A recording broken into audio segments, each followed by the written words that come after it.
Wonderful. Yeah, I'm the last speaker. It's a tough position to be in. I'm between us and drinks, so I'll make this quick. Yeah, my name is Daljeet. I'm based out of San Francisco, and we are we're OpenBlock Labs. It's a company that I co-founded, and we're focused on incentives. So what we noticed was that we're giving billions and billions of dollars in incentives in the crypto world, but the amount of scientific rigor that we're giving towards these incentives is very different than TradFi or Web2. When we think about credit card points, or we think about Uber's driver incentives, or Airbnb's host incentives. And so our goal at OpenBlock is to add more scientific rigor into the incentives that are being distributed out by blockchain protocols to help them grow sustainably. But yeah, a bit about myself. We started this company a few years ago, and before that I was at Andreessen Horowitz, mostly focused on the open source software ecosystem. So with that, I have slides. Slides are up. Clickers here. You should be able to see your next slide down here. Wow, amazing. Okay, here we go.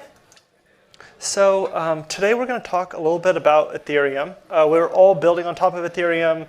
There's a lot of interesting developments that are happening, and in the network, at the protocol layer, what the developers at Ethereum Foundation are doing, and other key catalysts that are going to impact all of us. And so I'm going to speak a little bit about it. The first step is let's talk a little bit about the 6 or so most important things that Ethereum Foundation and Ethereum core developers are working on, and see how that's changing the design space for all of us building on top of Ethereum. And so here I'm going to go through what's happening with proof of stake, what's happening, how are we scaling Ethereum, how are we dealing with decentralization and censorship resistance. We've heard of things like MEV, minor extractable value. I'll speak a little bit about that. How we want everybody to be able to verify blocks easily, not just folks with large compute nodes. And then just generally other areas where we're seeing development improvement. So to start, we saw in 2023 a very big change in Ethereum. We moved from proof of work to proof of stake, and that has a lot of ramifications.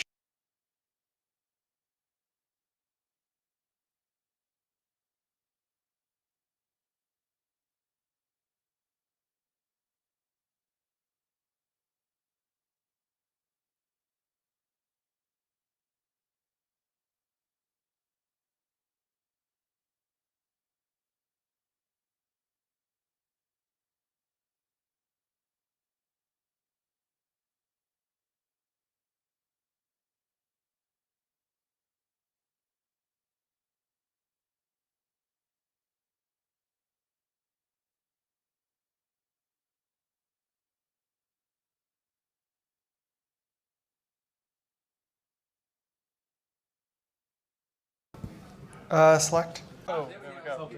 I think it's working. No, I think it's working. You're back now. Oh, okay. Okay, fantastic. Okay, so where were we? So we're moved on from proof of work to proof of stake. The big thing here is that we're not spending a ton of energy in proof of work mining. But there's a number of other areas that we're starting to see development in this vein of Ethereum. And the biggest one is in single slot finality. So right now, when you make a transaction on Ethereum, you wait 32 slots or 1 epoch to confirm your transaction. That's about 6.5 minutes. With single slot finality, which is coming, we'll see this go down to 12 seconds. So from 6.5 minutes to 12 seconds, we'll see a large speed up in the way we're making transactions on Ethereum. But besides that, there's this goal in Ethereum to scale out the number of transactions we can do per second. I said 12 seconds on the base chain of Ethereum. However, we want to get to 100,000 transactions per second. And the way that we're intending to do this is through a roll-up centric feature, where there's hundreds of roll-ups that are going to help us scale Ethereum, and then whatever transactions that are happening on those rollups will be put onto Ethereum. And I'll speak a little bit about how this is, what the adoption of this is, how this is going. the biggest, this is a chart from L2Beat. L2Beat tracks L2s. And we started off with this roll-up-centric future a few years ago. And today we see $35 billion, this is a graph from last March, on these roll-ups. And so as we start to think about where is value going to be accrued, where are transactions happening, where is DeFi going to happen, we can look at the data to see where is value moving and where is it occurring to. Besides that, there's over, I think Paul mentioned it earlier, there's 30 roll-ups live right now and another 30 to 50 also pending to start. All these roll-ups, they have to provide their data back to the L1. So they might do this through an optimistic or ZK proof. And so they provide it back to the L1, and they put that data of their proof on the layer 1. This has historically been fairly expensive to post data on the L1. And recently, there was a large upgrade called EIP 4844, which was the Dankin upgrade, which happened last month. And this reduced the cost of transactions considerably. You see it in base from 37 cents to 3 cents, but across the board. And this is because we created a new transaction type called blobs, where L2s could post their data onto Ethereum in a cheap way. And this, as you can see, Brian Armstrong's tweet or Vitalik's tweet, really made a big difference in the way rollups could scale. Another area that that Ethereum developers are working towards is solving decentralization. And they're fighting this in two key theaters. One is in miner extractable value, and the second is in liquid staking pools. So right now, Lido has a large amount of Ethereum stake in it, maybe I think 30 to 40%. This is a large centralization vector for Lido, for Ethereum. The other area is in MEV. We're having, the issue is that we have these validators who are creating, who have accumulated a lot of stake. And what they can do with any transactions that come in is that they can front run or back run them and extract additional value from those transactions. And you might say, oh, what is the big deal about that? Why do we care that certain validators are extracting more value from transactions that they're helping validate? The problem comes where some of these validators take this an additional income stream to the transaction fees that they're already getting. And they start to accumulate more and more stake than what would typically be accumulated from validators that weren't enjoying these MEV activities. And how that works is they start to build up economies of scale. And those validator groups can also pose a centralization vector. So this is through techniques like proposer-builder separation, and other metrics, other key gadgets, we're looking to mitigate some of these issues. Let's see. So another area is that we don't want just large nodes to be able to verify blocks. We want all of us, instead of having wallets that are working with large RPC providers that are connected to large RPC providers to validate blocks on our behalf, we want to all validate blocks on our smartphone and increase decentralization. And the way we plan to do this is through these enhancements like vertical trees, where vertical trees are a great way for all of us to, as a great data structure, that we can provide a ZK snark to commit to a lot of transactions. And through techniques like this, we'll have stateless validators. And stateless validators means we don't need to have 1, 2, 3 terabytes of data to manage the block space, and so we don't have to, we can all run nodes without such hard compute requirements. Finally, we're also, we're reducing the storage requirements from Ethereum clients and you don't have, through this EIP 4444. there's a lot of details here, but another key area is around account abstraction. It's really hard right now to use crypto. We have a ton of, to create a public key and to put money into it. And so using crypto has been technically challenging. With account abstraction, we can have gasless transactions. We can use things like do recurring fees. And so this allows us to have a lot of easier UX than what we typically are used to. So that was a little bit about sort of the development issues that are going on, the development roadmap within crypto, within Ethereum. But let me go into a little bit about the state of the network and show you some data. Right now, we have over 30 million ETH staked in Ethereum's proof of stake.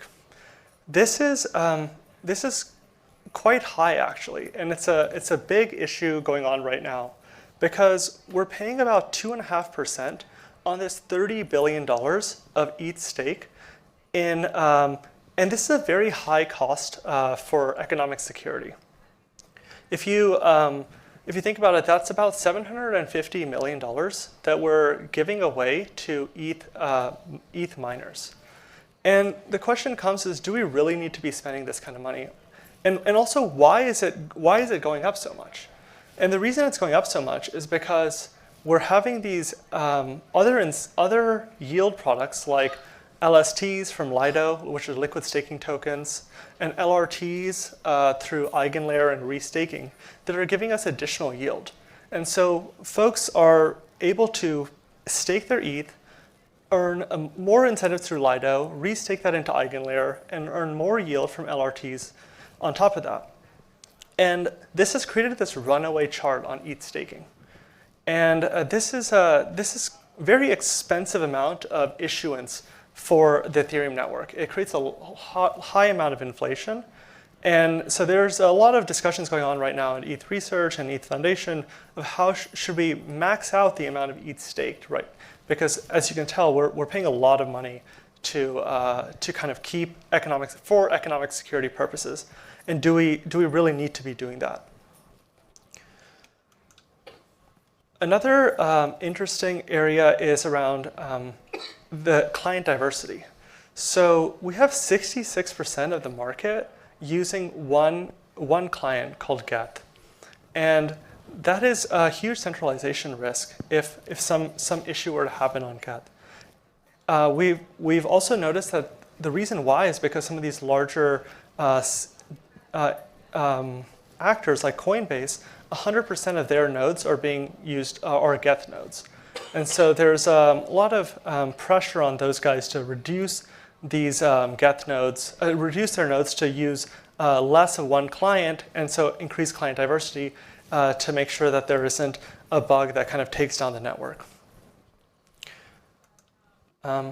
So where are we in terms of like users? Obviously, this follows price considerably, but we're at about 750,000 daily active wallets on Ethereum, which is not bad. It's obviously not at the same area of mainstream scale and goals that we're looking to achieve, but it gives some idea of kind of where we are today and who's using this stuff.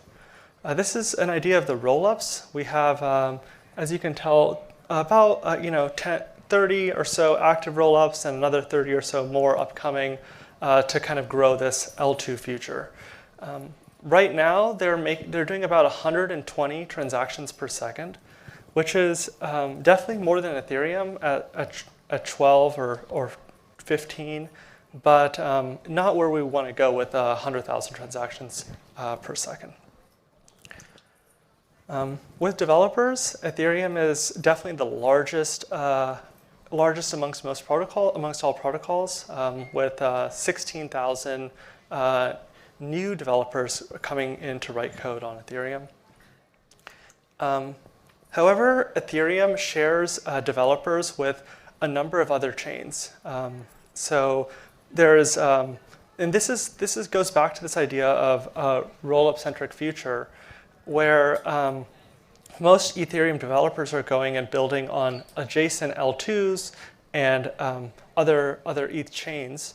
And so it's very interesting where we will see the next great products come out of. And hopefully this is some indication of where that could be. Right now, about 7,800 monthly active developers obviously support Ethereum. It's not at the scale of Google yet. It's still very early days. And just goes to show kind of the potential that we still can realize with Ethereum. For DeFi, we're at around $85 billion in total value locked. And initially, this was all put into this was all Ethereum. Over time, it's transitioned to about 50% Ethereum, and a lot of it on L2s. I talked about another 30 billion or so on L2s. So we're starting to see market shifts, and obviously with market shifts, there's new opportunities for entrepreneurs and for builders. So what are some of the catalysts that are kind of changing the landscape? I talked about L2 adoption. There's a number of protocols that are becoming the de facto places to trade and transact. That is not just Ethereum's L1. And one of those, for example, for DeFi is Arbitrum, where we're seeing a large amount of TVL and volume happening there. In addition, on May 2024, this is the final deadline for the first applicants of ETH ETF, and this should also really change the Ethereum landscape. A huge thread that is really shifting things is restaking. So there's a protocol called Eigenlayer that has kind of came up with this idea of restaking, where we talked about how there's 30 billion ETH in economic security on Ethereum, and instead of having every other chain create their own token, how can we kind of reuse this economic security for all these other chains, for Solana or for Sui or for you name it, or for any other sort of type of network, a bridge or a Oracle. And so there's this concept of that Eigenlayer is talking about, which is restaking, where it's how can we reuse the economic security for other purposes, which is also quite exciting, and there's a lot of development happening there. I wrote this slide in March, and I said that 1 in 3 validators that are on Ethereum are validating on Eigenlayer, on this new restaking protocol, which is actually pretty surprising to see this many validators validating another ecosystem. In fact, right now, it's 1 in 2. So it's 50% of ETH validators are validating on Eigenlayer. And the reason is because there's economic incentives, right? They're earning an additional yield from also validating on Eigenlayer. But it also poses many risks. If there is an additional economic incentive from Eigenlayer, what happens if something goes wrong on Eigenlayer? So this is a very big trend that's happening that's very fundamental, and it's a structural change in the validator composition and what validators do, which is also opens up a huge design space for builders and applications. So of these, we're seeing, because of all of that restaking tokens, we're seeing restaking. People are restaking on Eigenlayer, and they're getting a token out. And they've minted about $7 billion of liquid restaking tokens. This is the same thing. Lido, which is the biggest DeFi protocol today, is $12 billion of LST, liquid staking tokens. This is $7 billion of liquid restaking tokens. And there's a bunch of projects that are working towards this, working on this. We'll see who the winner is, but this also is a very interesting new economic value created from restaking. Finally, I'll end with these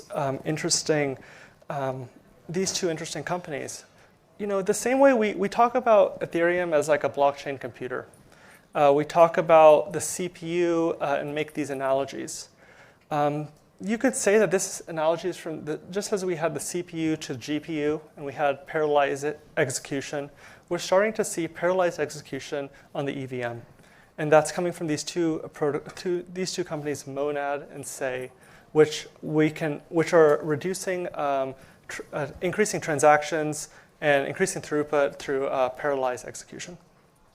So a ton of very interesting developments that are happening on Ethereum, from the developer landscape and how we're changing the protocol to what we're seeing with restaking. It's opening up a ton of design spaces, and even though we're many years into the Ethereum journey, it still feels like very core things are moving around. And so I'll leave it with that. Would love to open it up for any questions. There's a few in the front. Thank you very much, Daljeet, for giving us a synopsis on the protocol. The question that I want to actually ask is more fundamental. Education is really important, educating people. And one thing that I see is Solana's educating a lot of university graduates. I've seen EasyA, which is an app which has 750,000 developers on it, and it's doing really, really well. Fundamentally, what are you guys doing to help to educate the ecosystems? Because at the moment, I'm a big advocate of education and getting protocols to mass audiences. In fact, I'm very prolific at it.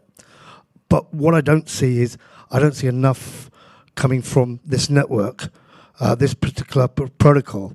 I think the problem is either we get lazy and we don't do enough, but what structures have you put in play in the UK? Because we need more. And I'm saying it because you've got a lot of my colleagues here and they're using your protocol, but there's an awful lot that aren't using your protocol and they need to be educated, whether it's Telegram groups, whether you do broadcasting on mainstream media, but I don't even see it on City AM or any of these other mainstream broadsheets.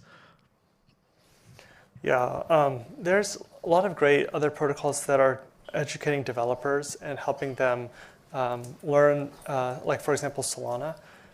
The great thing about Ethereum is that there's so many protocols that are using the EVM developer tooling. And so there's this compounding effect and this network effect that's happening within the EVM space. And I think in many ways, it's great that there are so many, all of these rollups that are also building on the same developer tooling as the core Ethereum. And hopefully that can help propagate things versus creating these, versus bifurcating the developer experience. Okay. Does anyone have any other questions? Yes. I have so many.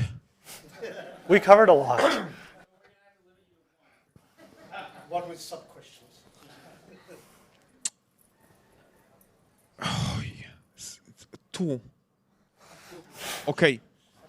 Eigenlayer, how does it work? So I'm going to stake my ETH on, let's say, a user stakes ETH on Ethereum. Yes. He gets stake ETH. Yes. And then what? Like, let's say, some L2 allows you to validate the L2 with the staked ETH? Yeah, so you take an ETH, you can maybe convert that to liquid staking tokens with Lido. You can then take those LSTs and then put them in Eigenlayer. And that Eigenlayer, whatever you put in Eigenlayer is now being used as stake to help another ecosystem. Maybe it's a bridge or a oracle. And if there's any malevolent behavior by the validators of those networks, your ETH will be slashed.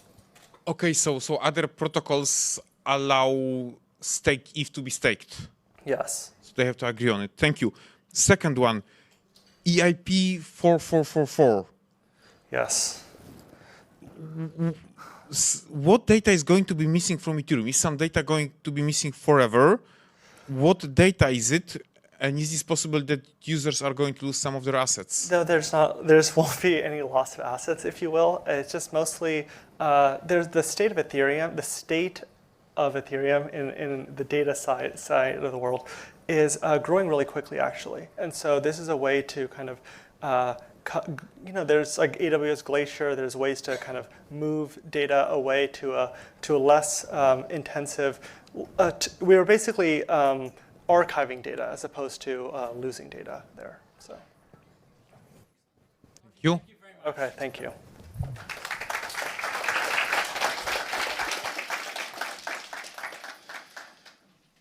Wow. So thank you all for being here today. We've had an incredible day. We've had a huge amount of content today. And we've had also a range of good and bad fashion choices to share with you. Before I let you go for today, a couple of things. First of all, I want to recap again. I'm incredibly grateful to all the work that the people at EY have done, especially Christy and Greg, our head of marketing and marketing operations, who have kind of organized this and made it all possible. We have an incredible lineup for tomorrow. So first of all, two things. Number one, you can scan the QR code for today's participation NFT. Right, so this is separate from the proof of Paul, so you can scan that and get that for today's participation NFT. And then secondly, I want to tell you, because you can watch at home or you can watch online tomorrow or on Thursday, we have 2 more days of this event. So day 1, we always do kind of the big picture stuff. We have it in person, and it's like quite high level. Day 2 and day 3 are a little bit different. So day 2 is really much more focused on using blockchain for very specific applications. My colleague, our Chief Operations Officer, Claire Adelgren, is going to be leading the day. We will have an actual demo of Opschain Contract Manager with the Power Purchasing Agreements, which is going to be amazing. We're going to have a discussion about operationalizing digital assets. We're going to have a deep dive into the global regulatory outlook. We're going to talk about accounting and validating supply chain greenhouse gas emissions. And we're going to look at the role of blockchain in media and trust. So in case you haven't noticed, there are like 500 elections going on this year, very, very high stakes elections. And at this point, we're about to see an absolute flood of fake news, fake articles, fake content, AI generated content. And so one of the things that we've convened an expert panel of journalists to talk about how we are going to deal with that. And then if you come back on Thursday, and all of these, both tomorrow and on Thursday, we are starting at 1 p.m. In British summer time. You can't tell it's British summertime based on the weather outside, but technically it is British summer time. It starts at 1 p.m., which is GMT +1, and I think that's about, was it like 8 a.m. in New York City? 7 a.m. No, 8 a.m. 8 a.m. in New York City, which is a beautiful 5 a.m. in California. Or 5 p.m. in Dubai. And Thursday, we will be doing our R&D and engineering day, which will include a demonstration, a working demonstration, I am promised, of Nightfall 4. So that is what's on the agenda. I want to say thank you again. For those of you here in person, we have real alcohol and non-alcoholic drinks and snacks outside. And for those of you watching at home, you have your refrigerator and all of your snacks, which you've probably been at all day today. So thank you so much for joining, and we will see you, many of you, tomorrow online.